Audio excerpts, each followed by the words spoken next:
Lozère. Il a fallu aller chercher les animaux au sud des Alpes. Sébastien Manus et Yannick Le Ternier ont pu suivre toutes les étapes. Regardez.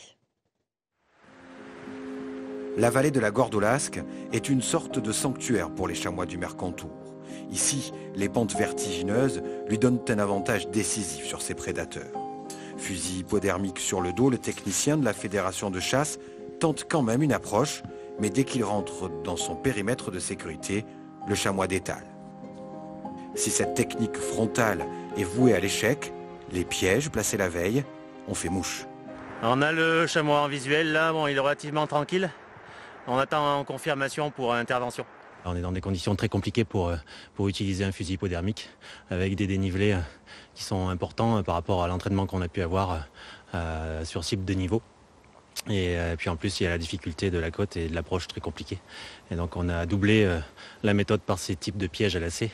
Et aujourd'hui on voit que ça a payé puisque sur la ligne numéro 1 on a ce chamois et apparemment sur la ligne numéro 2 il y en a un deuxième. Il faut faire vite. En se débattant, le chamois peut se blesser. Le plus délicatement possible, l'équipe se saisit de l'animal pour le libérer du piège. Couché sur le flanc, le chamois peut sereinement attendre le responsable médical. Voilà, c'est bon, il nous attend, il est calme, on y a mis la veste sur les yeux, il ne bouge plus. Le responsable médical de la mission doit d'abord vaincre l'ascension de cette pente à plus de 60%.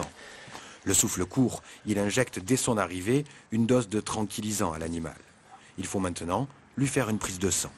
C'est pour déterminer s'ils n'ont pas des maladies, et pour éviter que les maladies soient réintroduites en Lozère, tout simplement. Qu'on réintroduise des animaux sains. C'est la dernière étape de l'opération, mais c'est loin d'être la plus aisée. Le chamois calmé par les sédatifs est posé dans une luge de fortune fabriquée à partir d'un canoë. L'équipe doit maintenant redescendre sans accident.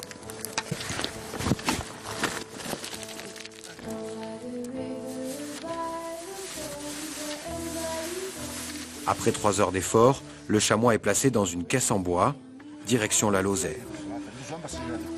Moins de 24 heures après avoir été capturés dans les Alpes, les 2 chamois arrivent dans les gorges du Tarn. Le lâcher de ces 2 spécimens concrétise un travail de 3 ans pour la Fédération de chasse. Un projet qui n'a pas pour seul but d'offrir un nouveau gibier aux chasseurs lozériens.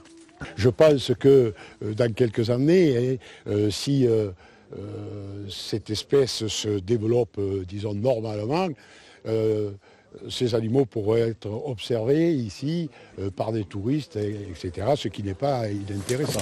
Le partenariat mené par la Fédération de chasse de la Lozère avec la Société de chasse du Belvédère dans le Mercantour devrait permettre la capture et la réintroduction d'une 30aine d'individus sur 2 ans dans les gorges du Tarn.